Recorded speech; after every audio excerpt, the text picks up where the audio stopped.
taariikh fil weyn oo da' weyn oo guun ah ayaa dadka Soomaalida ay leeyihiin laakiin nasiib darro waxyaabaha laynaga bilaqaystay ayay ka mid tahay hantida inaan war u hayn oo runtii haddii ogaalkaas uu nagu badnaan lahaa aanu hayn lahayn wax badan oo shida baan ka badbaadi lahayn ama khilaafa oo dadkeennii ku dhacay taariikhda sideedaba waxa weeye study of human past bani aadanka tagtadiisii oo diraaso lagu sameeyey oo sideedii loo soo naqliyay baa taariikh lahaa taariikhda waxay gashaa dhaqaale taariikh ciidan taariikh haddii xataa guurka ya hebel oo taariikhda galay waxaa lagu leeyahay hebla buu qabay oo oday hebel dhalay ama meel hebel gobol hebel ka soo jeeda xataa guurka taariikh buu noqdaa taariikhdu marka waa tagtadii oo fact dhaba aan laga been sheegin behavioral history waxa la dhahaa jira waa dhacday laakiin sida ay u dhacday adiga kuma qanacsan hadda qanaacadaadii dhacdadan dhacday waxba ka bedeli mayso waa dhacdo ka horeysay sida darteed taariikhyahanada qaar baa waxay yeelaan sidii ay jeclaan lahaayeen inay u dhacdo bay ka dhigayaan dhacdadii waa false gareynayaan taa iyada taariikh maaha waxa kale oo aanan taariikh ahayn dhacdada dhacday baan maalan la hayaa oo aan jeclahay sida ay u dhacday waa soo minguurinaya waan ka badbadinaya marka ziyaadan ku daraya iyadana taariikh maaha taariikhda wax qofku uu jecel yahay ama uu neceb yahay maaha waa tagto hawl dhamaato buuxsantay waa ku dhaaftay example dawladdii Soomaaliyeed ka caanka ahayd 20 sano yay dalka ka talinaysay nin jecel iyo nin neceb 20 ka sano waa xirantay bilow bay lahayd dhamaad bay lahayd waana dhaaftay marka in la diraaseeyo oo la barto wixii wanaag ay lahayd iyo wixii xumaan ay lahayd maslaxad bay u tahay jiilasha Soomaaliyeed dambe waayo waa taariikhdoodii laakiin khalad ayaan lahayn dusha kama saari karo amaan ayaan lahayn dusha kama saari karo Soomaalida taariikhdeeda marka la eego waa aadamigo dhan bay la mid tahay afar qaybood baa loo qaybiyaa qaybta koowaad waxa la yiraahdaa prehistory ma qabla taariikh wixii taariikhda ka horeeyay oo maxay yihiin waxa weeye taariikhda ama sheeko lagu hayo ama qoraal lagu hayo wixii ka horeeyay macnaha sheekana laguma hayo qoraalna laguma hayo sidee baa marka loo ogaadaa waxa loo ogaadaa culimada archaeologistayaasha yaa dhulka faaga meel degaan raad bay helayaan raadkii bay daba galayaan magaaladan bay aakhirka helayaan u dhaadhacayaan oo lagu noolaa weelashii dadka ay ku noolaayeen bay eegayaan weelashaas iyo haddii alla kuuran yahay qaabkii ay wax u karsan jireen qaabkii wax u cuni jireen qaabkii wax u sheergareyn jireen waxaas baa la baaraya 40 sano ee la soo dhaafay waxaa horukac weyn laga gaaray maadadan radiometric laho ee sheegta dating waxa cimrigoodii dherigan oo kala la helaya cimrigii uu jiray baa la helaya مثلا 3,000 sano ka hor ama 2,000 sano ka hor yaa dherigan oo dadkii noolaa ay farsameeyeen maadadaas bani aadamku waxay ku saaciday wax fara badan oo humaag ay ka ahaayeen مثلا dherigii waxa la helay taariikhdiisii kadib markii 40 sano u dambeeyay la helay maadadaas radiometriga waxa kale oo la helay fikrad ah in qalabkan la helay laga dhaxbaaro ama laga niqaasho si loo fahmo dhaqankii dadkan ay lahaayeen dadkii weelashan lahaa dhaqankoodii sidee buu ahaa marka weelashii iyo guryihii iyo qalabkii ay adeegsan jireen dadkii hore baa waxa laga dhex fahmaya diraaso laga sameynaya qaabkay u noolaayeen qaabkay u xiriiri jireen qaabkay u duuli jireen qaabkay waxyaabahaas oo dhan marka taariikhdaas aan raadkeeda qoraalka lagu hayn ee aadka u fog baa waxa la yiraahdaa prehistory geeska Afrika oo aan ku dhaqannahay prehistorigiisa wax badan lagama baarin sababtuna waxa weeye xilliyadan dambe oo la helay qalabka fiicanna dagaallo iyo colaad joogto ah baa Soomaaliya ku socday xilliyadii horena xilligii uu gumaysigu jirayna laba nuqsaan baa jiray dhanna waxay ahayd iyadoo aan qalabkii fiicnaa oo hadda la haysto aan la haysan dhanna waxa weeye maamulkan gumaysiga inoo yimid markuu wax baarayo ku salaynmeen wax cadaalad raadinmeen wax sax raadinmeen wuxuu raadinayo wuxuu u kaashado maamulkiisa iyo siyaasadiisa gumaysiga ahayd sidaas ayaa prehistory taariikhda prehistory ee Soomaaliya ay u dhantaalan tahay laakiin intii yaraydo lagu sameeyay baaritaanka waxaa la ogaaday wax aad iyo aad u qiimi badan baa laga ogaaday geeska Afrika waa dhulka Soomaalidu ay ku nooshahay nin la yiraahdo Maraykana Steve A. Brand oo Florida University macallinka ah oo ragga tirada yare wax baaray kamid ah wuxuu yiri in wax laga ogaado prehistoryga Soomaalida waxay faa'iido u tahay dunida oo idil ayay faa'iido u tahay in Soomaaliya prehistorygeedii si fiican inta loo baaro wax laga ogaado sababtu waxa weeye geeska Afrika waxay kamid tahay ama waxayba tahay meeshii u horeysay oo basharka uu ka unkamay aadamiga meeshuu ka unkamay iyadoo Afrika la isku raacsan yahay in aadamigii ugu horeeyay qaaradda Afrika uu ka unkamay ayaa bariga Afrika misana waxay tahay meesha la isku raacsan yahay in laga yimid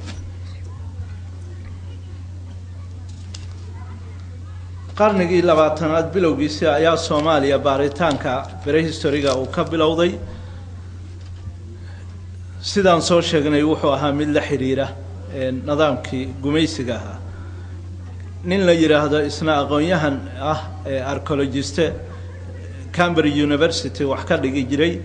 Clark J.K. la dhaho 1952 wuxuu qoray book la yiraahdo Prehistoric Culture of the Horn of Africa buugaasna wuxuu ahaa sheekooyin bidaa'iya talaabadii ugu horeysay oo Soomaaliya prehistorygeedii lagu baarayay wuxuu xusay dadkii ugu horeeyay ee halkaas raadkoodii la helay inay ahayd 100,000 oo sano horteed xilligaas oo loo yaqaan Upper Preistocene waxa kaloo jiray abuur dadka ka horeeyay wax Ilaahay abuuray oo dadka oo kala ah ama xayawaanada oo dabar go'ay aadamiga hortiis noolaa theory-gii ahayd evolution-ka dadka inuu isu soo bedbedelay ilaa uu marxaladda yar yimid markii dambena uu dad u bedelmay theory sax maaha oo aad baa maaragtay waxa diidaya xataa biology-ga caruurta aan iskuulka ku ugu dhigno xeerarkiisa dhaxal curiyaha ah baa diidaya cunsurka dhaxalka sida waa cunsur xiran waa qafilan yahay ma dhici kadho unuga isaga DNA-giisi in uu u boodo DNA daayeera ama xoolaa ama DNA-gu dadkuna waa mid xiran DNA-ga daayeertuna waa mid xiran kan lo'duna waa mid xiran loo kaliyu ku qafilan yahay looda aabaha iyo looda hooyada ilmo lo'aba iska dhalaya ma dhici karto ilmo ariya ama geela inay iska dhalaan waa xeer xiran weey qof faraha la gali karaana ma jiro hadduu xeerka halaabana wax nasakhan bay noqonayaan waxa nasakhanna ma tarmaan nabigana calayhi salaatu wasalaam wuxuu yiri wax nasakhan ma tarmaan waa qaanuun biology wax nasakhan ma tarmaan sidaa darteed cudurrada DNA-ga dadka qaba ya cudurrada DNA-ga cudurkan la dhaho Downism oo kale iyo wax ma dhalaan dadka wajiga shiinaha yeesho dhareerka ka doo curyaanada camala wax ma dhalaan sababtoo DNA-goodii baa jiran DNA-gu marka haddii khalal ku yimaado waa xirmaya oo isxiraya xataa ilmo dhali maayo maaragtay bani aadam sidaa darteed waxaan raadkooda la helay oo iyagoo lafa ah dadka ka horreeyey waana la ku wareershay inay dad ahaan jireen laakiin dad maaha dadku nebi aadan baa u horreeyey ilaahay subxaanahu wa tacaala baa noo sheegay isagaa uumay markuu uumayna xaawuu feertiisii ka uumay xaawaa laga soo tarmay halkaasoo aadamiga noloshiisii ka soo bilaabay wax arrintaa beeniya ilaa hadda lama hayo wax ayida maahe sidaa darteed waxaan lafahan la helay ee gadaal laga helay waa wax dhulka laga helay wixii waa abuur ilaahay abuuray marka meesha rabtid lama aadi kadib xaq uma lihid inaad meesha rabtid la aadid aad tiraahdid awowayaasheen saanaya suuragal ma waayo sayniskii baa ku diidaya arrintaas muddana lagu wareeriyey laakiin waa la joojiyey markiiba waa socon weyday waxaan iyaga waxa weeye wax ilaahay uumay ee aadamiga ka horreeyey magacyay u bixiyeen hadba si u kala waaweynaayeen Hemoractus Hominidis Homo sapiens magacyadaasi u kala bixiyeen raadadkoodii ugu horreeyay geeska Afrika iyagana laga helay muddo laga joogo 1 milyan iyo bar lafa daayeer oo cimrigoodu yihiin 1 milyan iyo bar ayaa waxaa laga helay dhulka geeska Afrika meel u dhaxaysa xuduudda Cafarta iyo Soomaalida milyan iyo bar daayeerka isaga Hominidis weeye 1979 yaa la helay bariga Harar bariga balliga Turkana laho bariga dalka Kenya waxaa la helay raad inay nolol ka jidhay 2 milyan oo sano horteed 2 milyan waa bariga Kenya oo dhulka Soomaalidu degto waa bariga Harar iyadana Soomaalida degta bariga webiga Turkana intaba waxaa laga helay 2 milyan oo sano horteed in ay nolol ka jidhay nolosha iyada ah ee nololeydii noolayd waxay adeegsan jireen dhagxan casrul xajari stone age waxa la dhaho dhagxan bay adeegsan jireen dadka iyaga kan Hominidiskii way daayaradaas lafahoodii la helay laftii markii la helay markii hilib loo yeelo saanayo ekaanaysa arrintan waxay marxaati u tahay noloshii u horreysay in geeska Afrika ay ka abuurantay taa iyadaana dadka Soomaalida sharaf bay u tahay waayo taariikh dheer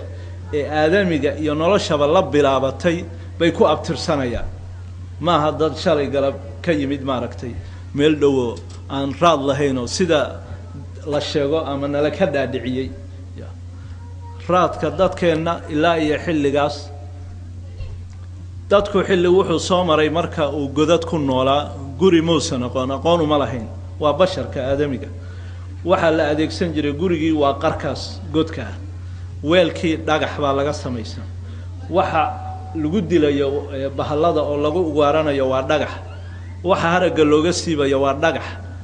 dhagaxantii la adeegsan jiray sidaan bay u ekaayeen akaasa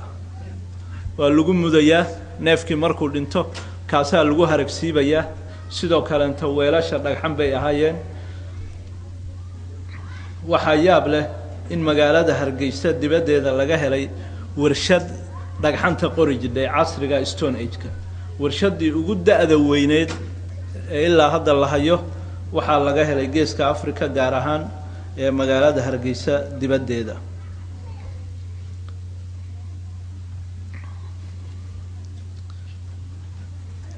Soomaaliya waxaa laga helay dhagxan qoran oo 100,000 oo sano jira dhagxantaasi waxay ku badan yihiin magaalada Sheekh iyo Berbera dhexdeeda toga nugaal 200 kiiloomitir ayuu dhererkiisu leeyahay afkiisa ugu dambeeya wuxuu ku dhacaa degmada Ayl waxa fadhii jiray Achelian reer kala dhaho oo kamida beela kamida Homo erectuska beelahaasi waxa la rumaysan yahay inay ahaayeen kuwii bilaabay in Homo erectusku ay kaluumaystaan badda inta u dhawaadaan kalluunka xeebtu ku badnaa dhagxantaas ay ku mudayaan kalluunkii aqoon kale lama lahayn taariikhdaas prehistoriga ah dhammaanteed waxay daliil u tahay haddii si fiican loo sii baaro wax badan oo aadamiga adduunka ku nool oo dhan faa'iido u noqda oo aqoona oo culuuma oo raad fiicana in la heli lahaa laakiin nasiib darro annaguna dad aqoontaalo oo waxbaara yeelan weynay dagaalkii sokeeyana wuxuu mamnuucay iyo dowladdii 20 sano ka horreysay askarta u talinayeen aan ogolayn in maaragtay dhulka la farafareeyo waxa jaaniba ay yimaadaan intaaba waxay mamnuucday oo yaraysay in Soomaaliya bari historygeedii wax laga ogaado bari history markii laga yimaado aadamiga ilbaxnimada curiyay kuwooda ugu daaweyn waxa kamid ah boqortooyadii ay iska dhaxleen qoysaskii reer Fircoon waa kuwaana dadkii hore aqalkoodu saasoo ah lafo iyo dhagxan la saaray iyo harag la huuyay bay qaadan jireen reer Fircoon Masar ayaa waxa ka curatay weligeed meesha biyaha leh iyo ilbaxnimada iyo nolosha ka bilaabata masaaridii hore waxay curiyeen ilbaxnimo aadamigii ka horreeyo dhan ay maaragtay ka talaaba dheereeyeen goodo weyn bay sameeyeen waxa yaab leh ranjigi ay sameeyeen dadka ranjigi ay sameeyeen oo ay darbiyada inta ku dad ku sawireen hadda ninkan askariga maracad buu qaba go'ad halkaasna waxa uga lusha wax kale midab yale calooshana wax midab yala uga xiran gacmaha muruqa iyo qoortana sidoo kale ranjiga ay xilligaas sameeyeen dhowr kun oo sano ka hor guduudkii ilaa hadda waa guduud cadaankii ilaa hadda waa cadaan dhowr kun oo sano maanta gurigaas ranjiyeysid 2 sano kadib waxaad u baahan tahay hadaadan ranjiyeyn boor iyo wasakh baa fuulay hadduu 10 sano gaarana midabkii oo dhanba waa tirtirmaya marka xadaaradu waxay dadkaasi curiyeen lala yaabo aadamiga aad u ula yaabay reer Fircoon waxay lahaayeen ilbaxnimo cimrigooda waxay jireen 3000 oo sano 3000 oo sano bay socotay dawladda ay dhiseen 3000 oo sano waxa loo qaybiyaa dawladihii hore dawladihii dhexe iyo dawladihii modernka ah casriga modern marka la leeyahay Roman Empire waa ka daaweynta waa ka horreysay laakiin labadii dawladood oo ka horreeyay yay modern u tahay dawladihii hore 6 qoys bay ahaayeen qoys kastana intaasoo qof oo rag iyo dumarba leh baa soo maraya xukunkooda markaasuu qoyska ka wareegaya qoys kale u wareegaya marka 6 qoys ayaa iska dhaxlay dawladdii hore ee faraacinada ahayd dawladdaasi waxay curatay 2800 oo sano ciise horti nabi ciise calayhi salaam dhalashadiisii 2000 baa laga joogaa xilligaas 2800 oo sano ka hor macnaheedu waxa weeye annagu hadda waxaanu ka joognaa 4800 oo sano yaanu dawladda ka joognaa bay curatay dawladda iyada ah waxay ku caan baxday xasilooni nabadgelyo horukac curin dhaqaale haramkii ugu horreeyay iyaga dhisay saddexda haram muuqda maanta ramziga oo ah faraacinadaba qaahira ku dhaxyaal haramka Khufu iyo Khafra iyo Mankawara saddexdaba iyaga dhisay dawladdii dhexe 10 qoys bay lahayd 10 qoys baa iska dhaxlay iyadana dawladda dhexe dawladdii hore 3200 ilaa 2800 bay jirtay ciise horti dawladdii dhexe 2800 ilaa 1725 ciise horti bay jirtay dawladdii dhexena adigu 1725 ilaa iyo ay soo baxeen xadaaradii Greega bay jireen dawladdii dhexe 10 qoys bay ka koobneed badana cimrigeedu waxay ku dhameysatay fawda iyo dagaal daakhiliya dagaalka daakhiliga ah oo ay isku cunayeen dadkii faraacinada ahaa markuu qabsaday waxaa ka faa'iidaystay Hexus nimankii la dhihi jiray Falastiin deganaa iyo nimankii Nuubiyiinta ahaa oo madmadooba ee koonfurta deganaa labadaas qolaa ku duuli jiray maadaama ay daciifeen wixii daciifa faraha la gelinaya si joogta baa loogu duuli jiray adigu mar dambe waxa u kacay nin la yiraahdo Mantuuxat athani Mantuuxadkii labaad ninkaas mideeyay wixii kala daadsanaa dadkuna markuu midoobo xoog buu noqdaa aqligooda midoobaya cududooda midoobaya dhaqaalahooda midoobaya wuxuu ceyriyay nimankii Hexuska ahaa iyo nimankii Nuubiyiinta ahaa kadib waxa yimid dawladii saddexaad iyadana waxay ahayd ilaa iyo 9 qoys sidii tii hore dawlad xasilooni iyo nabadgelyo iyo horukac curisay bay ahayd saddexduba marka xiriir bay laba xiriirna la lahaa tii hore iyo tii dambe kuwii ducafada ahaa wax xiriirana lamaana lahayn waayo awoodii dhaqaalaha yaraatay awoodii ciidan baa yaraatay awooday nagu soo gaaraan ma yan lahayn sidaa darteed xiriirkii aanu la lahayn faraacinada waqti buu kala go'ay waqtiga uu kala go'ay dadkii geeska Afrika ku noolaa waxay ilaaween in xiriir uu jiray Masar ay la lahaayeen sidaa darteed way la yaabeen qoladan dambe u imaanaysa aad bay ula yaabeen qoladii hore ninkii ugu xoog weynaa oo na soo booqday wuxuu ahaa Khufu boqorka laho waa nin caan ah haram weyn buu ku leeyahay waa kuwaana sawiradii ay ka tageen kulli waxay sheegayaan shaqooyinkii dadka ay qabteen hadday tahay beerfalid hadday tahay qalabka lagu falayo hadday tahay badarkii oo la hagaajinayo Khufu sanamkan buu leeyahay dhererkiisu waa 146 mitir iyo bar ninkaasi wuxuu ahaa ragii ugu caansanaa dawladii dhexe Khufu Soomaaliya aad buu xiriir ula lahaa waxa la hayaa wiilkiisa wiil ina Khufu ah doon uu la socday waxa la socday nin Soomaaliya oo la yiraahdo hortiisa waa af Soomaali erey aan isticmaalo weeyaan ninka Soomaaliga ah waxa la mala awaalaya inuu ahaa ninka tusinayay wadada ganacsiga doonyaha ganacsiga oo ina Khufu uu soo raacayo ku imanayay Soomaaliya wiilka hortiisa la yiraahdo yaa la socday dawladda iyada ah casrigii ay si baabi'i rabtay waxa dhacay weerar waa aad bay noo soo weerareen isagoo ganacsi buu noogu iman jiray faraacinadu isku mid ma ahayn qaar ganacsi bay noogu iman jireen qaar waxay noogu iman jireen bililiqo maadaama ay xoog lahaayeen inayna bililiqaystaan oo xeebaha inta yimaadaan khayraadka dhulka daldashaan sidaa darteed dagaaladii adduunka ka dhacay ee taariikhdooda la hayo War of the History of the World book la dhahay jira wixii dagaal adduunka ka dhacay buu qoray dagaaladaas dhowrkii ugu horeeyay mid kamid ah Soomaaliya ka dhacay waxa ay faraacinadii baa soo qaaday oo weerar nagu soo qaaday waa dawladii hore markay dabayaaqadeedii haraamaadka ay dhiseen waa kuwan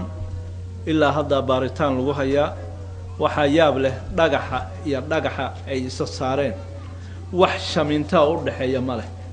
maca dalika waa isku malaasan yihiin waxa kale oo yaab leh halkii dhagax intaasoo tan way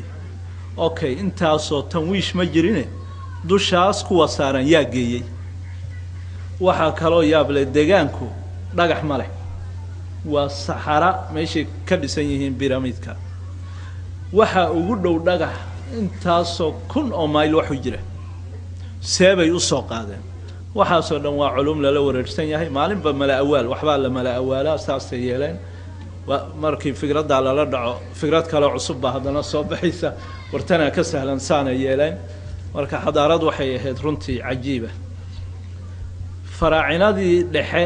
nooma ayaan imaan kuwii dambe waa ay noo yimaadeen wax badan bay noo yimaadeen gabadhan baa ugu caansan xilligii ay boqorada ahayd Hatshepsut baa la yiraahdaa waxay u soo diday deegaanka rixla aad iyo aad u ballaaran rixlada iyada ah waxay tiri ilaaha amoon la yiraahdo ilaahyo khuraafiye aaminsanay ilaaha amoon la yiraahdaa isoo waxyooday ninuu jecel yahay baa boqorka abay tiri geeska Afrika sidaa darteed ninkaas inaan rixlad u diro aan xiriir la samaysto baan maaragtay leysoo waxyooday rixlad xoog leh bay soo diday rixlada iyada taariikhda gashay runtii rixlad weyn bay ahayd sawiradii oo dhan waa la hayaa iyagoo ka soo baxaya Masar teeda kale waxay sameeyeen nimankan faraacinada dawladii saddexaad markay koonfurta Masar bay ka asaasantay waxay sameeyeen webiga Niil iyo badda Cas bay isku xireen kanaal lamida kanaal Suez labada bad buu isku xiraa iyagu waxay isku xireen webiga Niil iyo badda Cas sidaa darteed waxa u sahlanaatay transportkii biyihii webigay soo raacayaan badii bay ku dhacayaan toos waa soo degayaan waxay imanayaan Soomaaliya sawiradaas waa la hayaa oo museum-kooda hadaad gashid runtii waa la fajicaysaa waxay hayaan markay yimaadeen xeebtii iyagoo lagu soo dhaweynayo waxay sheegayaan dadkii ay halkaan ugu yimaadeen dharka iyagu ay qabeen dhar ka fiican inay qabeen hubka iyagu haysteen hub ka fiican inay haysteen taa waxay daliil u tahay xadaarada adduunka kuweedii ugu da'da weynaa inay halkaan ka curatay laakiin dadku waa sheegtaan wixii ay hanti u leeyihiin nasiib darra anagu wali waa sheegan laanahay arinta iyada waa soo dhaweeyeen markay soo dhaweeyeenna waxay siiyeen hanti aad iyo aad u fara badan doonyihii oo dhan baa loo buuxiyay waxa looga buuxiyay xoolo ugaar malab hadii alla ku roon yahay beeyo yani wax ay la fajiceen baa looga buuxiyay runtii boqoradaani waxay tiri hadaladay ugu khudbaysay markay soo laabteen waxay tiri waxaad ka timaadeen dhulkii aabbayaal iyo awoowayaal arinta iyada ah waxay daliil u tahay in dadkaasi ay halkaan ka tageen ilbaxnimada xagga ka curatay dad sheegtaa lala yahay halkaan ay ka bilaabatay markaasay guudhe halkaa tagtay waa ay ku mira dhashay nasiib darro waxa weeye waxaa la yiraahdaa halkaasay ka curatay waayo dad soo jeeda oo dagaalamaya oo wixii dhulkii faganaya oo baaranaya oo ku faanaya baa jira laakiin halkaan tuulo u gudbaysaa ma jirto maxaa wax la sheegta tuulooyinkii baa xuduud caalamiya noqday international mardo visa la isweydiinaya subhanallah markii ay baaba'day boqortooyadii reer Fircoon kitaabka quraanka wuxuu noo sheegayaa xeer la yiraahdo sunnatul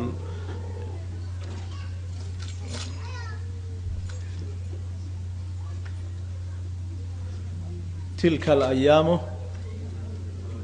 نداولها بين الناس سنة المداولة ayadaha quraanka waxaan niri waa wada xeerar say u dhan yihiin xeerar caalamiye way ayadaas waxay noo sheegaysaa sunna la yiraahdo sunnatul mudaawala ilaahi subhanahu wa ta'ala xeerarka uu nolosha ugu tala galay bay kamid tahay waabad wiil yar ahayd aabaha baa noolaa oo nin ahaa oo socday oo ordaya oo shaqeynay aabe booskiisa adaa galay waayo isagaba awooweebu booskiisa qaat xilli buu leeyahay adaa imaanaya xilli baad leedahay wiilkaagii baa imaanaya tilka al-ayaamu nudaawiluha bayna an-nas dagaalkii Uhud kadib bay soo degtay aayaadka iyaga markay asxaabtii fahmeen wixii guula ay gaareen ilaa rasuulkii uu ka dhintay kaleey salaam ilaa khulafadii ay ka dhinteen fahamkii aayaadkaas fahmeen way sidaas qofku oo qofka kale u mudaawaleeyo yaa ummaduhuna ay isu mudaawaleeyaan xadaaraduna hadba meel bay ka curanaysaa hadba qolaa buuxinaysa booski waa gaboobaysa qolo kala imaanaysa faraacinadii haday jireen xilli bay qaateen sunnatul mudaawala waqtigii baa ku yimid waxay u guurtay xadaaradii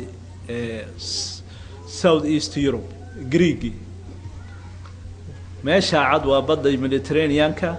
halkaana waa Africa Libya iyo Masar qofkii geographiga wax ka garanaya badii caseed wataasa Black Sea waa ka inta cagaaran baa waxa ka abuurmay xadaaradii Greek xadaarada iyada ku 750 ciise horti ilaa 149 ciise horti naha nabi ciise alayhi salaam dhalashadiisii 750 sano hortiis bay abuurantay waxay soo jiitantoo soo jirtay ilaa nabi ciise 149 ka hor dhalashadiisii xilli marka waxa jira ay hana qaaday xilliga isaga waxa weeye 500 ilaa 300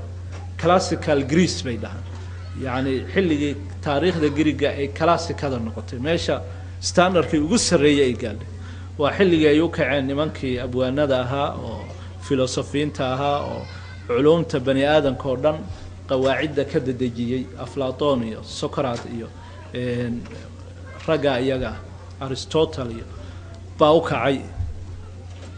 fikradahoodii marka waxay curiyeen in dawlad ballaaran ay sameystaan dadku markuu waaci noqdo buu fahmaya mujtamacu in loo baahan yahay inuu ishaysto oo ilmahan guriga aad ku haysid kaliga inaadan wax tari karine in mujtamacu iskaashaday ilmihii ay badbaadin karaan si kasta ilmahaaga hadaad ugu dadaashid so far mujtamaci uu liito ilmahaas ilma liiteen noqonaya wiil arday oo Qaahiro jooga wuxuu iga sheekay meel telefoon baan soo galay yiri sagashanaadkii bilowgeedii bay ahayd nidaamka telefoonadu waa iska liitay markaas telefoon baan diri lahaa waxaan maqlay ninkii telefoonka fadhiyay oo guri Soomaaliya nin jooga ku xiraaya London wuxuu yiri hebel takalam London macaak hebelka waa nin warlooradii kamida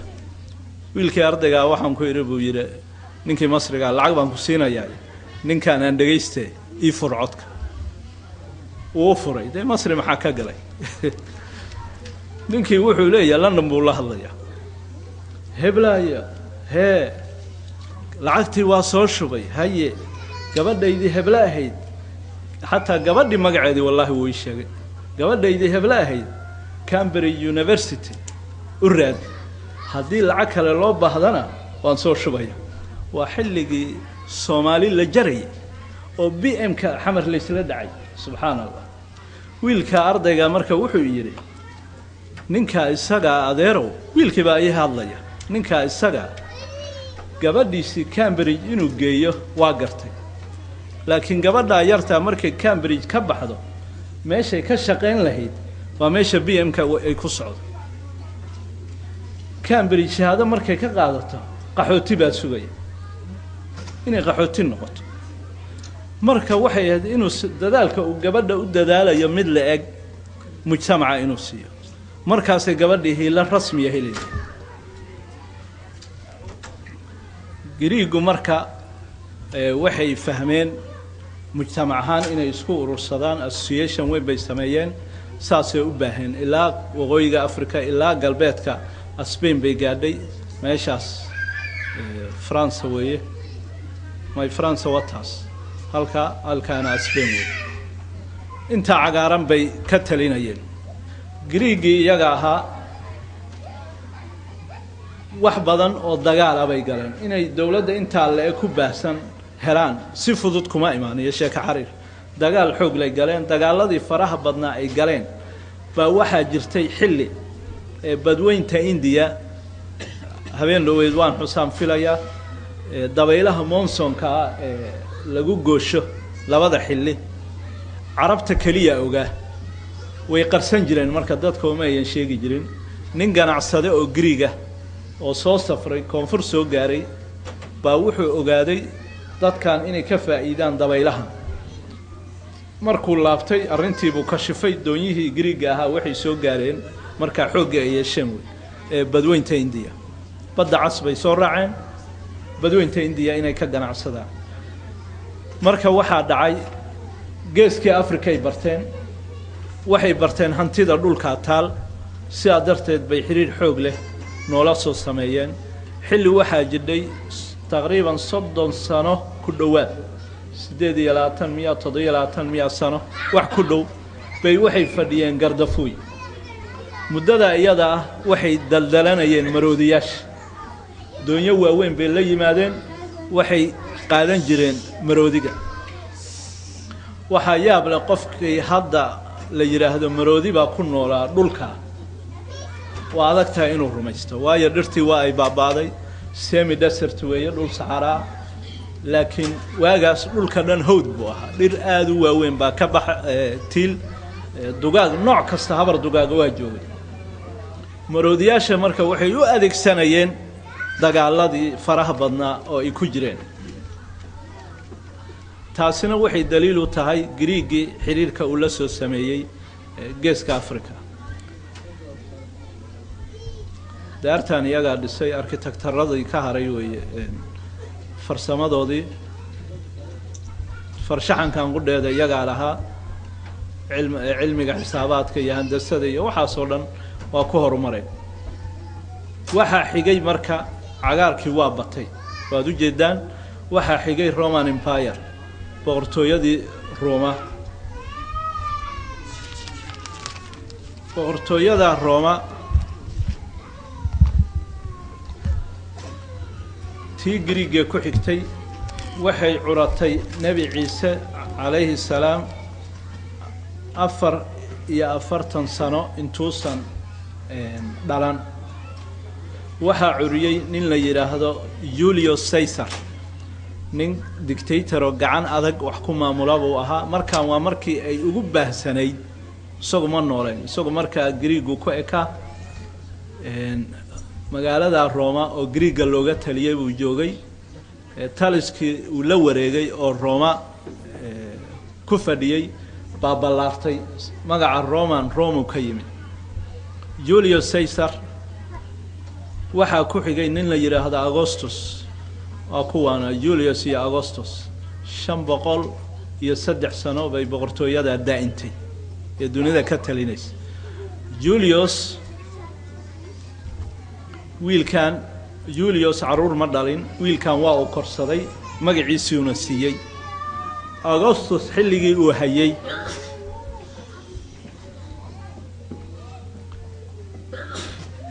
Augustus uu hayay ciidan buu u soo diray geeska Afrika inuu ku habsado dhulkaas hantida badan leh buu jeclaystay oo boqortooyadiisu halkaas soo gaarsiiyo doonyahaas uu soo diray ninkan dabayla ku kacay markay marayeen Tajura waa Djibouti agteeda raadkii doonyahaas waa la hayaa taariikhdoodii oo qoranna waa la hayaa boqortooyada Romaanna xiriirkaas ee nala soo yeelatay xilligii islaamka yimid marka nabiga calayhi salaatu wasalaam isagoo nin dhalinyaro 40 jira 40 dhalinyaro agteena ka yahay oo magaalo Maka dhul saxara ku nool wax ilbaxnimo ah ka dheer ilbaxnimadii adduunka oo dhan waa ka fogay buu god galay wuxuu la soo noqday aayado shana iyo dadkiisu ula yimid ay ugu horeyso iqra biismi rabbika alladhi khalaq aayadaha shanta oo la yimid marka iqra la leeyahay dadka uu iqra ku leeyahay oo akhrinayo dad wax akhriya ma ahayn waxa ka yaab badan isaguna nin wax akhriya ma ahayn sidaas diinteena inay mucjizo tahay oo diin dhaba tahay ya lagu ogaanaya adduunka horumarkiisa dhan waxa u saldhiga ilaa iyo maanta iqra dhibaato kasto jidha waxa looga baxaa iqra in la akhriyo abuurka dayuurada caloosha weyn oo markay fadhido jurmigeeda aad yaabaysid misana hawada si sahal u gooshaysa waxa lagu gaaray iqra ninaan wax akhrin wallow soo waxba ku darsan hawsha nin wax akhriya yaa curiyay iqra maanta bani aadamka wax akhriya waxay marayaan human spare parts in laga raadiyo unugi baa waxa laga raadinayaa maadaama bani aadamku unug ka samaysan yahay annagoo dhan aanu unug ka samaysan okay wadnaha ay xanuunay waxa xanuunaya waa unug sooma ha baabuurku markuu kharaabo birta halaysan musmaaradeeda la eega musmaarkii baabaay ama gubtay ama waa la tuura mid kale la geliya okay way aanu heli waayay unug wadne xagee laga helaa waxa laga helayaa unugii laga ulmay unugan laga ulmay soo wadnihii isaga ma keenin soo madaxii iyo laftii isaga ma keenin soo dhagihii iyo indhihii isaga ma keenin soo wax walba qofkan weyn ka kooban yahay unugan hore ma keenin Allah rasuul baarskii halkaan ku jira baaritaan baa marka lagu hayaa bani aadanka wax akhriya oo iqra aayada ilaahay amaliyan ugu taagan kuwa weyn laakiin biismi rabbik ya aayadu xaq weyn magaca ilaahay wax ku akhri haddaad ilaahay ka tagtid aqoontaada waxay noqonaysaa aqoontii nabiga uu yiri calayhi salaatu wasalaam allahumma inni a'uudu bika min ilmin la yanfa ilmi aan naafic ahayn bal dadka dhiba islaamku wuxuu la yimid xadaaradii ilbaxnimo maadaama iqra aayadii u horeysay ay tahay 13 sano buu dacwad hal heyskeedu iqra yahay nabiga calayhi salaatu wasalaam Makka ku dhex waday 13 ka sano dabadeed Madiina u gudbay 10 sano kale qaadatay جزيرة العربية ودم بيجادي اقرأ لبا بقولوا السنة كذب البحن مدي الدون كواحد قعنت كوها يداتك المسلمين تا مالنتي اقرأ لبا قرن الدبادات البحن مدي الدون كواحد قعنت كوها ي ومدي إسلام كهي إمام خليفة المأمون هارون الرشيد ويلكيسي markuu khaliifka noqday wixii kutub adduunka yiil halay keenay wixii qoraal dunida yiil waa loo keenay kulli hal turjumo yani ilbaxnimada iyo aragtida iyo hanka inta la eg buu islaamkii la yimid النهضة الإسلامية Islamic Renaissance xilligaas ay marka bilaabatay waxa dhaliyay iqra ayadi iqra ahayd Soomaali qof uga baahi badan maanta ma jiro in iqra ay ku dhaqa inay wax akhriso inta la fariisto wax la akhriyo waxaan idin kula dardaarmayaa adeerayaal inaad wax akhrisaan xadaaradii adduunka halkaan ay maanta taal librariyadeedii kutubteedii inaad wax akhrisaan oo ummadiina aad uga faa'iideysaan maaha inaad idinka kaliya faa'iideysataan aad noqotaan qof wax cuno inta aad wax akhrisaan ummadiina inaad uga faa'iideysaan waa waajib idin saaran adduunyo aakhiraba ummadii islaamka ee xadaaradii dunida bay la wareegeen carabtii badowga ahayd ee reer miyiga ahaa baa xadaaradii adduunka la wareegay islaamku wuxuu soo gaaray marka Soomaaliya quruntii barakaysnaa ee hore koodii ugu horeeyay qaxootigii asxaabta ahaa nabiga calayhi salaam asxaabtiisii markay ka soo qaxeen dibkii Quraysh ay ku hayeen oo ay soo aadeen dhankan Ethiopia waxaan shaki ku jirin badda cas inay soo mareen aqligana wuxuu keenayaa badda cas meesha dhulku isugu dhow yahay inay ka soo gudbeen waayo meeshaas labada dhul ay isaga dhow yihiin iyo bani aadamku waligiis mar walba raadsada ko dhulkana inta waa isaga dhow waagaas inta hadda ay badda cas labadeeda daan isu jiraan waa isaga dhowaayeen awalam yara alladina kafaru anna as-samawati ay ayad kale yahay maxay ahayd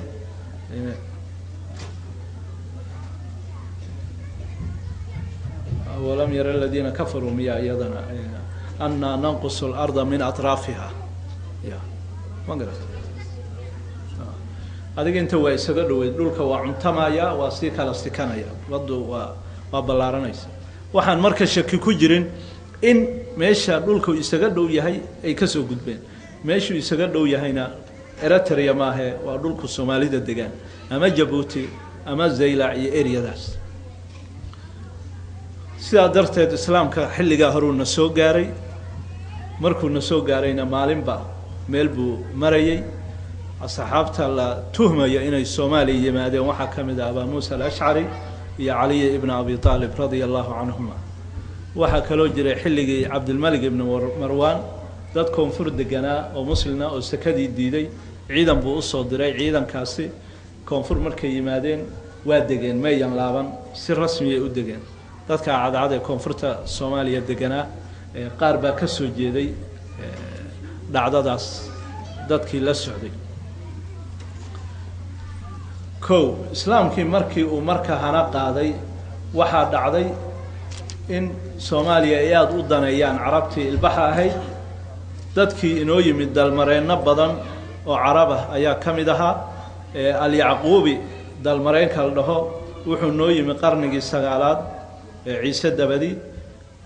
almascuudi wuxuu noo yimid 933 markay taariikhdu ahayd nin walbana qoraal buu ka qoray intuu doono hal leekaade al-istakhri wuxuu noo yimid 960 ciise dabadi alhawgal wuxuu noo yimid 977 albaruni wuxuu noo yimid 1030 al-idrisi wuxuu noo yimid 1154 al-yaquuti wuxuu noo yimid 1226 ibnu batuta wuxuu noo yimid 1331 al-haruni wuxuu noo yimid 1334 ibnu saciid wuxuu noo yimid 1344 waxaasi waxay ahaayeen dalmareenno carbeed iyadana waxay muujinaysaa taariikhdeenna inay tahay taariikh fil weyn aynaan ahayn dad shalay galab iyo daraad galab meel kale ka yimi oo koytaa taariikhahana sida dhulka uu dadka isugu hayo afka iyo dhaqanka iyo diinta ay dadka isugu hayaan taariikhdana waxyaabaha dadka isku haya ka mid tahay gobolka hiiraan iyo gobolka baydhabo ma dhici kardhaa hiiraanna in la goosto badweynta indiya lala aado bayna in la goosto atlantiga lala aado suuragal maaha waa la isku khasban yahay halkaasaa la wada degan yahay marka waa waxyaabo dadkii isku khasbaya oo xataa hadduu caqliga xumaado la diriro misana in la helo ay khasab tahay maalin caqligu fiican yahay oo la heshiiyo yaa waa sax waa sax ma sha Allah ma sha Allah ma sha Allah waxyaabaha isku khasba waxa uu weyn waa caqiidada weyn wixii kale adkeynayna kamid weeyaadeer afka kamida ninka bakistaaniga waa nin muslim nala laakiin Lahore buu degan yahay anna xamar jabban ku dhashay nin Lahore degan ninka hawlwadaag degan baa iga xiga waayo wuxuu ila wadaagaa dukaan iskuul baan wada aadaynaa suuq baan ka wada adeeganaynaa waa sax caqiidadu dadka waa waxa ugu weyn oo isku khasbo laakiin dhulkii iyo afkii iyo taariikhdii iyo kulli waxay adkeynayaan midnimada ummadeed socdaalkii carabta waxaa weheliyey wax la yiraahdo silk road طريق الحرير taariikhda dagaaladii dhici jiray aadamigu dagaal ma dhexmaro ilaa dhaqaal ku salaysan yahay haddaad aragtid dagaal siyaasadeed dhaqaala ka dambeeya haddaad aragtid dagaal diineed dhaqaala ka dambeeya haddaad aragtid dagaal ideology dhaqaala ka dambeeya dagaal dhul dhaqaala ka dambeeya aadamigu dagaal ma dhexmaro ilaa bayskiisa wajigu doona ha lahaado dagaalku waa kala wajiyo duwan yahay laakiin asaaska conflictiga dhaqaale way nabi maxamed alayhi salaatu wasalaam dagaalkii badar oo dagaalkii ugu khayr badnaa dagaalada sida aanu rumaysanahay uu nabiga alayhi salaatu wasalaam wax ka hogaaminayay sababta conflictiga shuclada shiday maxay yahay dhaqaale yahay xoolahoodii maka laga soo biliqaystay oo ay ka yimaadeen yaa inta rag awr saarsadeen shaam ka soo iibsadeen markaasay wax ku soo gateen badeecad alloora badeecadan la soo gatay waa alaabtii gurigeygii tiilay xaq bay u lahaayeen inay weeraraan inkastoo dagaalku dagaal caqiida ahaa oo qurayshtii mushrikiinta ahayd iyo asxaabtii oo nabiga hogaaminaya alayhi salaatu wasalaam u dhexmaray misana dhaqaalo ah dagaalkii tataarka oo aad aragteen ka yimid bariga dhulkii islaam ku soo baahay dhaqaalaha u sababaha dagaalkii saliibiga Crusaders dhaqaalaha u sababaha marka Silk Road waxaa la dhahaa wadadii xariirta wadadii xariirta waa wado isku xiraysay ganacsiga adduunka ganacsiga isaga ah waxaa la daneynayay gaar ahaan Yurub waxay daneynayeen waxyaabaha cunnada ama maceeya ama kaydiya cusbo xawaaji filfil basbaas haddii alla kura waxyaabaha buharaadka ah ee raashinka lagu daro si raashinkii uu ama ugu kaydsama ama u macaanaado waxyaabaha ay soo dhoofsadaan reer Yurub qarnigii 15aad kala bar cusba yahay kala bar cusba yahay marka waxyaabahaas badanaa India iyo China laga keenayay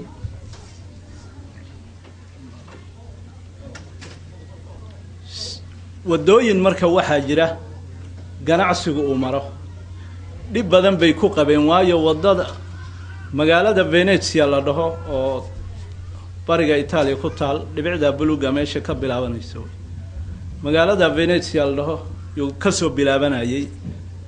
waxa yaab leh magaaladaas qaaradda Yurub oo dhan iyada support gareynaysa ganacsigeeda xilli waxa jiray magaalada kaliya ay xiriir la lahayd qaaradaha adduunka oo ay support gareynaysay ninkii ugu horeeyay oo ku dhoofa wadadaas wuxuu ahaa Marco Polo iyo aabihiis iyo adeerkiis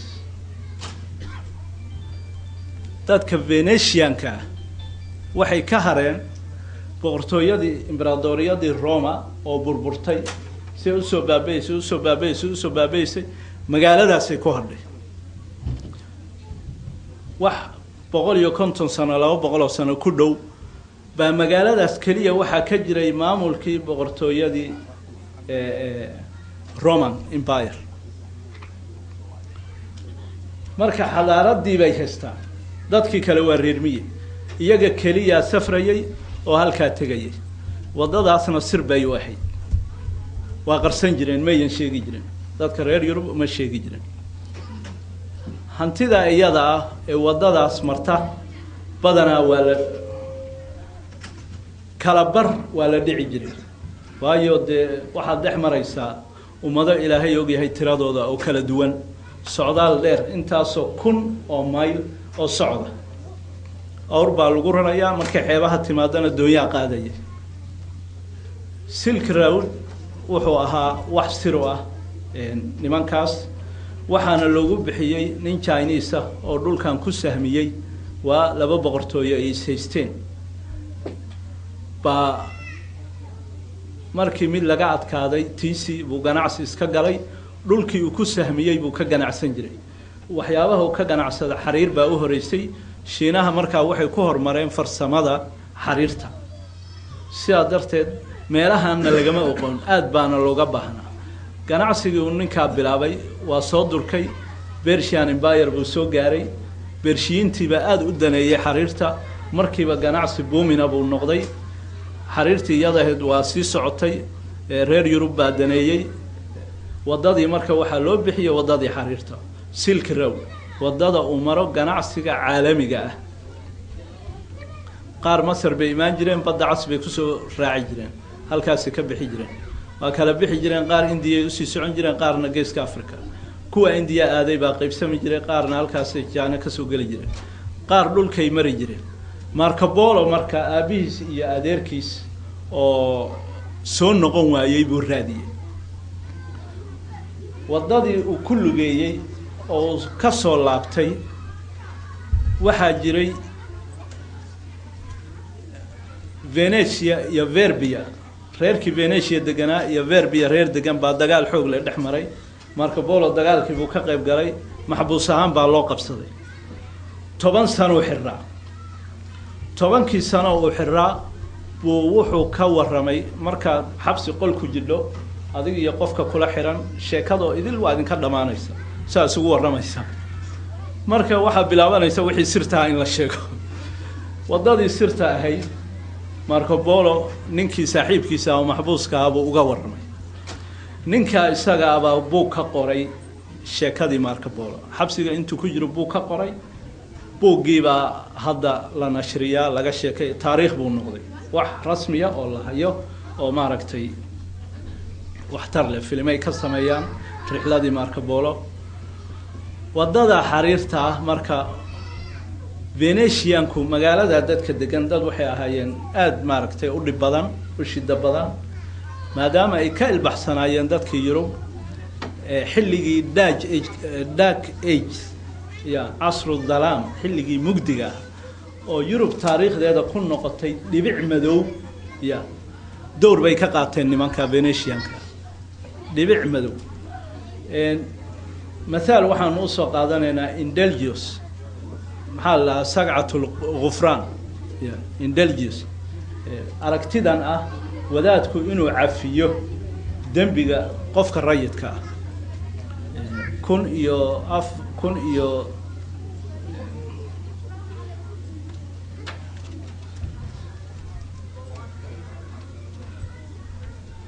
kun iyo 300 bay ahayd something baa waxaa shiray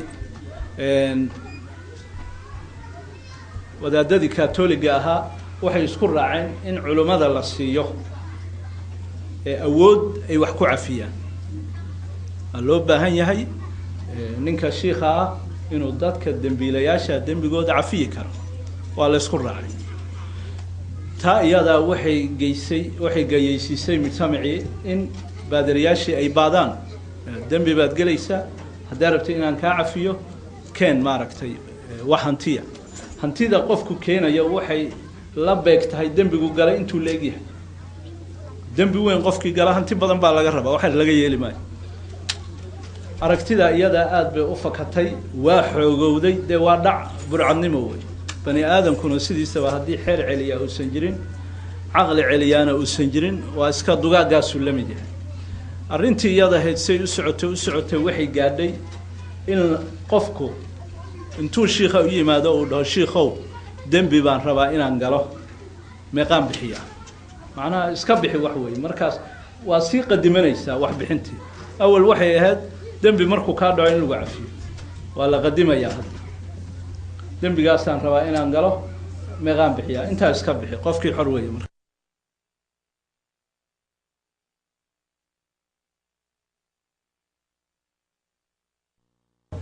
inuu iyagana fursad siiyo dhaho ordaya tuule hebel aada soo cafiya marka waxay noqotay isku dul noolaansho rasmi ah hawl shida badan oo mujtamaci wax keena shayaadiin baatiin keena si leedii cafiyo kulli hantidii baa la wada yaa ninka la dilay wuxuu yiri ninkan nin philosopher buu ahaa waxaan wax soconaya ma sideedaba ninka baadariga ah ha ku ekaado diintiisi haddii ileen diintii laga dhigo aqli iyo masaalix maslaxadu xad ma leh bani aadamku waa iska dugaagaas u lamid yahay waxay dhihi jireen xertii Soomaalida Quraan ka kooyne Quraan injeedne kiishko ko saara ya idin kabaal meel fog baan waa ku xadreynayaan reer bay ag dhiganayaan ii sheeg waran ku mudanayaan Quraan ka kooyne Quraan injeedne kiishko ko saara idin kabaal dadkii masaakiinta reer miyiga ah waxaasay diin u qabaan markaas xoolo loo qalaya bakaaraha jawaanadii ugu jiray la siinaya macnaheedu waa meel fog baan ka imid meel fog baan u socdaa kiishko saara halaysiyo inta way macnaheedu marka waa nooc waxaan la nooca way nin weyn oo qowsaar oo shaqaysan kara oo inuu beer fasho ay yahay inuu shaqaysto ay yahay inuu mujtamaca isaga wax tara ay yahay isagii waa parasite mujtamaci ku noqonay John Haas ninkan Czechoslovakia buu u dhashay Czech buu u dhashay markuu fikradda soo jeediyay waxa lagu xukumay inuu diintii ka baxay sidaa darteed hal la dilo hana la gubo baa la yiri adiga portrait-kaas baa laga sameeyay taariikhiga ah waa kaasa marka haddaan u laabano Silk Road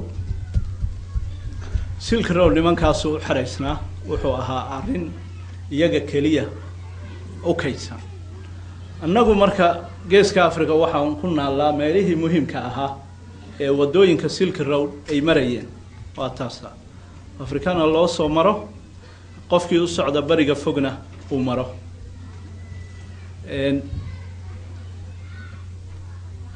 wadada iyada kadib markii shida ay kala markay ka shifantay wadadii ganacsiga Yurub xoog buu u soo aaday dhankan bariga shida badan bay kala kulmeen wadooyinkan la marayo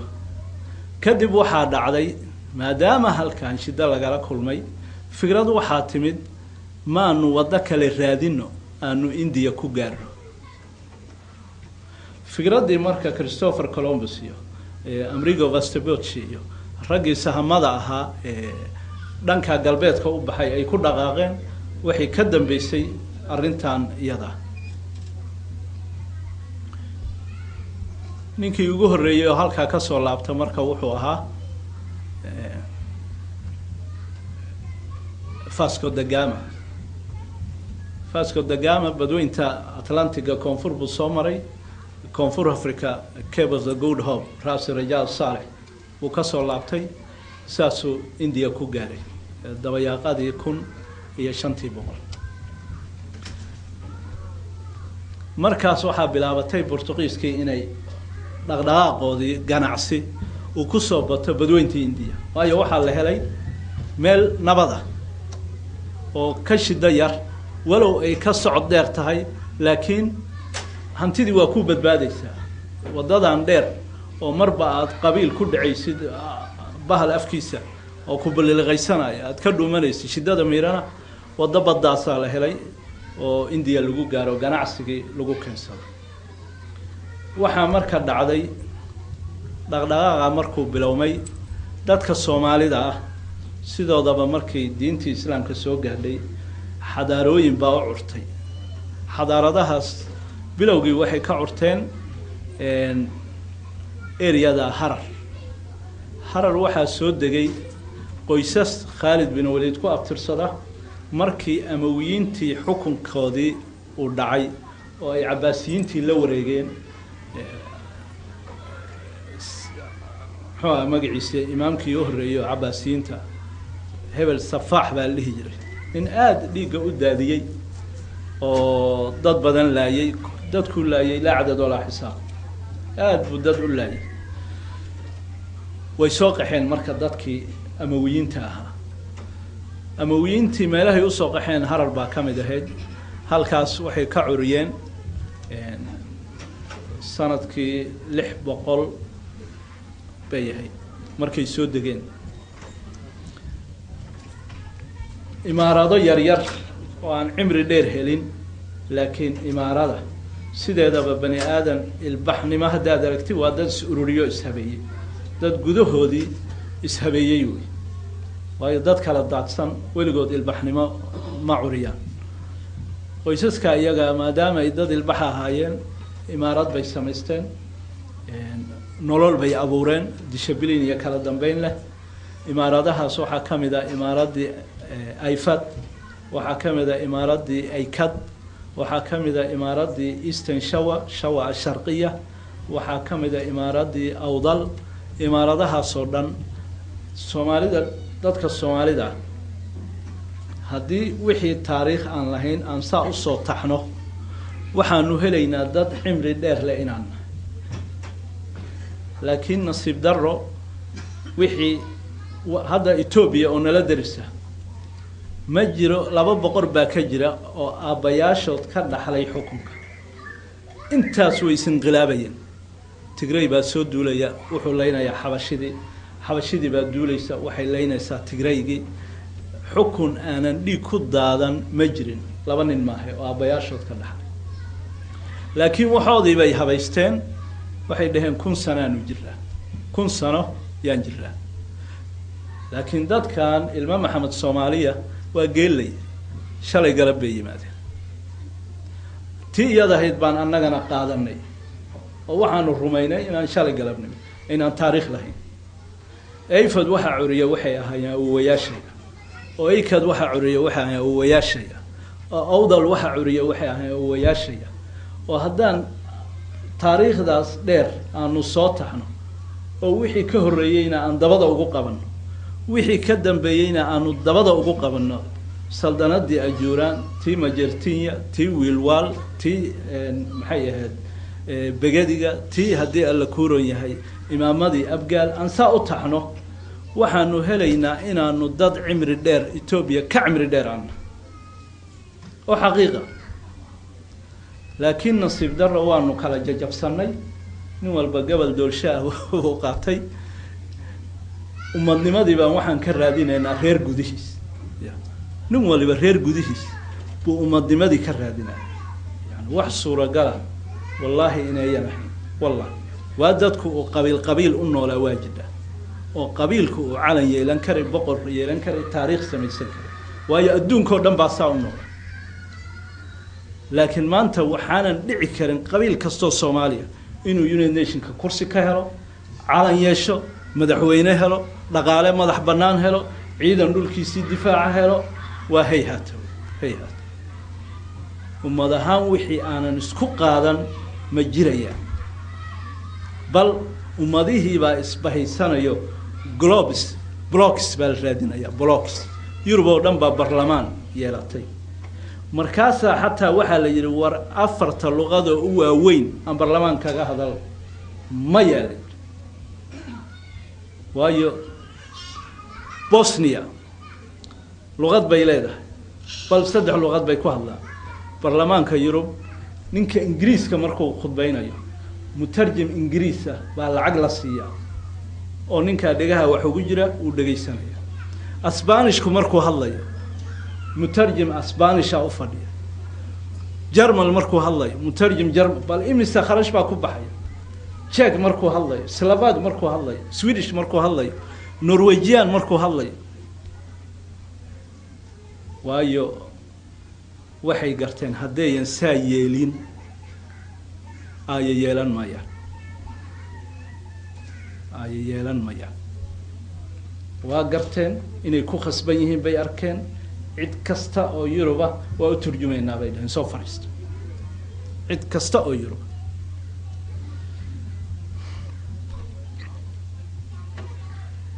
marka Soomaalidu taariikhdaas dheer ee quruxda badan bay leeyihiin laakiin waxa isugu dabaqa qabta oo uu sheega oo bara ciyaalkii baana jiray horeyna uma aanu helin haddana ma muuqato inay soo socdaan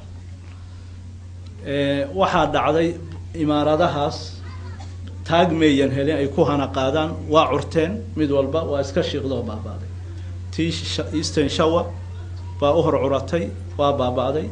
tii ay kad baa ku xigtay waa baabaaday tii ay fad baa ku xigtay waa curatay waa baabaaday tii awdal baa tii awdal marka waxay la kulantay shiddo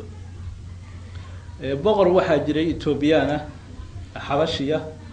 oo aad caniid u ahaa oo soo weerari jiray Soomaalida ninka isaga ah sanadkii waxa la siin jiray hanti aanan hadda qiyaasteeda sheegi karin hantida waxa kamid aha xataa gabdho dhalin yar oo la siin jiray hantida kamid ah ninka xog badan soo doono kula dhaqmaya Allahumma la tusallid alayna man la yakhafuka wala yarhamuna boqorka isaga 1420 dagaal waxa la dhihi jiray Najash Yashaq 1420 dagaal uu Soomaalidu la galay oo uu jabiyay wuxuu noolaa 1420 dagaal uu ku jabiyay Soomaalidii ayuu gabay ka tiriyay gabaygiisaas waxa ku xusan magaca Soomaali oo qoran qoraalka ugu daada weyn oo la hayo waa gabayga ninka uu tiriyay ana magacan Soomaali inuu jiray xilligaas markuu ku gabayo Soomaali baan jabiyay that means boqolaal sano horteedna Soomaali waa jireen kadib wax yar kadib xilligiisii معناها تقريبا قرن وحكير أحمد قري باعرتي ويلو دشي بوها قبل كاس مركزي هو إمام ماهين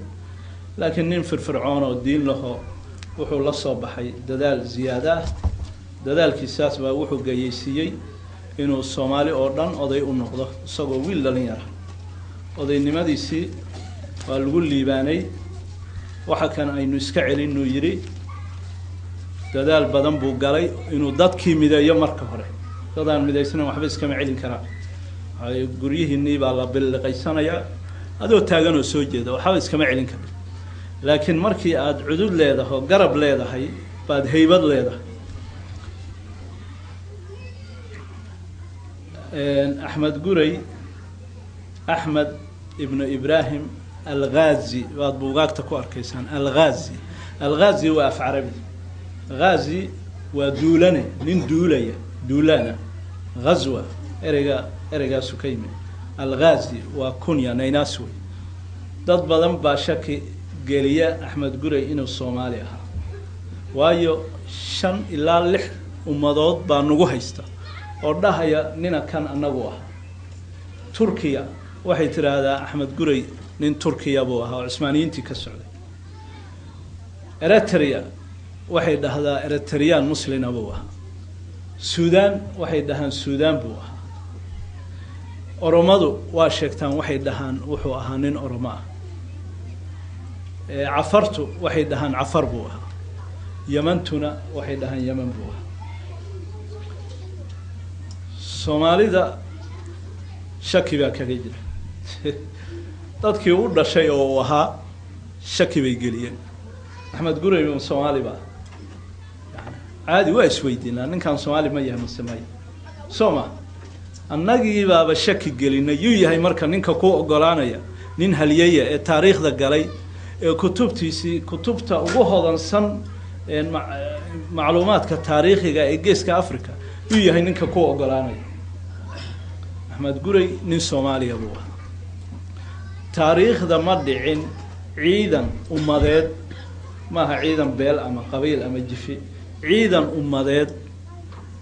in nin meel kale ka yimi oo koyta oo intuu isku dabarito dagaal intaas oo sano socday geliyo taariikhda horena uma dhicin dibna u dhicin maaha ninka koytada hadduu nin aqoon leeyahay cilmiga waa laga bartaa hadduu nin dhaqaale wada yahay oo ganacsi iyo galaya waa la soo dhaweeyaa laakiin nin ajnabiya inuu leadership ummadeed qaato waliba ummad wixii ay aaminsaneed iyo dhaqankeedii iyo diinteedii iyo u diriraysa oo cadow soo jireenaha oo la diriraysa inuu hogaamiyo nin ajnabiya taariikhda kuma xusna intaas horta ku filan cidii nagu qabsato waxa weheliya buuga markaad akhrisid qabaa'ilka Soomaalida oo dhan waa ku xusan yihiin qabaa'ilka Soomaalida oo dhan imaamka waa la xiriiraya reer hebel buu waraaq u diray reer hebel buu u khudbeeyay reer hebel buu mas'uulkoodii xiray intuu andisha bilinato noqday kulli waad ku arkaysa laakiin imaamka reerkiisii laguma xusin buuga waa run oo laguma xusin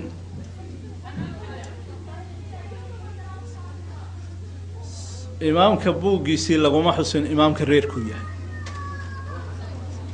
inaan la xusinna waaba noo fiican tahay waayo haddii la xusi lahaa